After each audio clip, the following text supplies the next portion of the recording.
Hey, welcome back to Titus Smith's Scrying Scope. So this was my second time running a D&D adventure as a dungeon master, and while I'm nowhere near as experienced as some other dungeon masters, I believe that I ran this most recent adventure way better than the first time I was the dungeon master. So I think this is the case because of an increase in communication competency, both in general and specifically in the realm of Fort Perscom. So because of this class, I've learned a lot about communication and how to communicate, both in the real world and in the Dungeons and Dragons world. So Brian Spertzbeg theorized that communication competence requires a communicator to be both effective and appropriate. So appropriate communication is what most people deem acceptable in like specific scenarios, and effective communication is when a communicator achieves their desired goal. So I believe that communication competence has improved like in my group because we've learned a lot about what appropriate communication in the context of D&D looks like. So in our first session, none of us had played D&D before. Like, this was all of our first times. So there's no informed expectations of how people should act. That was the first time I DM'd. So now this time was the fifth time I DM'd, and my group had developed norms and expectations. So we all had a much better picture of what seemed appropriate for our characters to do or to say. So also, since I had twice seen an experienced dungeon master doing what he does best, Dr. Borton, lead a session, and I had led a session myself, and I had seen 3 of my group mates lead sessions, and be dungeon masters, I had a much better picture of like what might work and what might kind of fall flat while being a dungeon master. So for example, I knew to run through the session and like prepare more than once before the session happened. So the amount of practice and examples I had the opportunities to watch gave me the opportunity to be a more effective communicator. And the establishment of group norms and expectations gave me the guidelines needed for me to be a more appropriate communicator.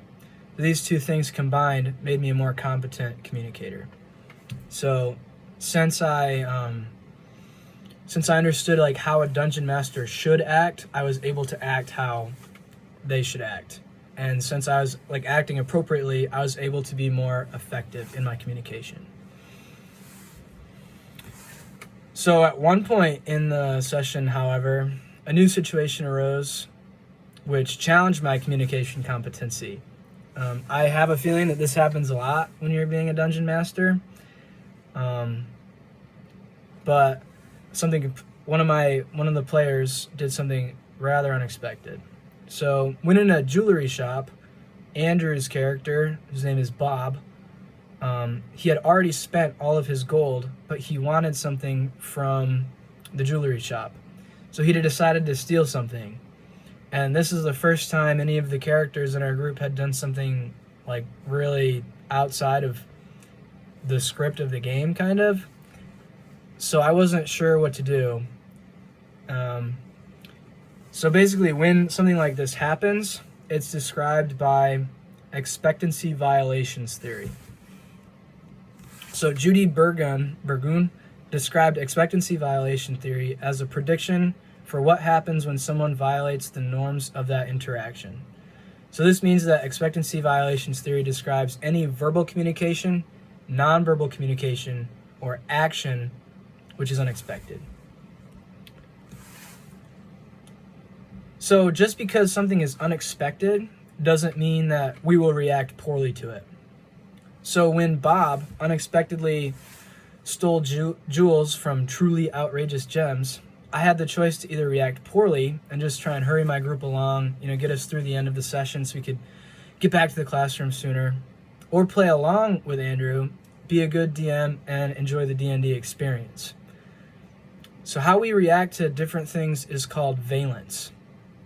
Reacting with a positive valence in this scenario would be playing along, keeping the game fun and enjoyable for the players, and the opposite would be true if I were to react with a negative valence. Thankfully, I reacted to this expectancy violation with positive valence. I had him roll a dexterity check to see if he would get caught by the storekeeper or go unseen. Fortunately for Andrew's character, Bob, he went unseen. At this point, all the other players were engaged. They were leaning in, smiling, and laughing. Their body language communicated non-verbally that they were interested in the game and what was going on. And they were also communicating verbally that they were engaged by telling jokes and giving Andrew advice on if he should steal the jewel or not.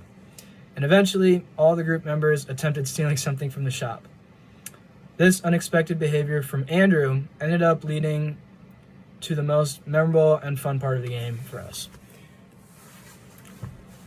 So, just to wrap it up, I don't think the first time I dungeon mastered, I would have had the D&D communication competency to handle the situation with Andrew very well. So thankfully, I was a little more competent in my dungeon master knowledge, and I was able to respond quickly to this unexpected situation and with a positive valence.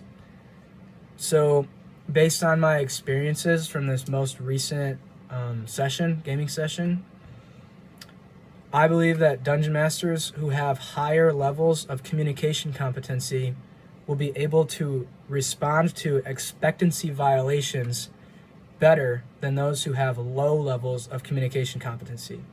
And this will enable more enjoyable campaigns for everyone involved.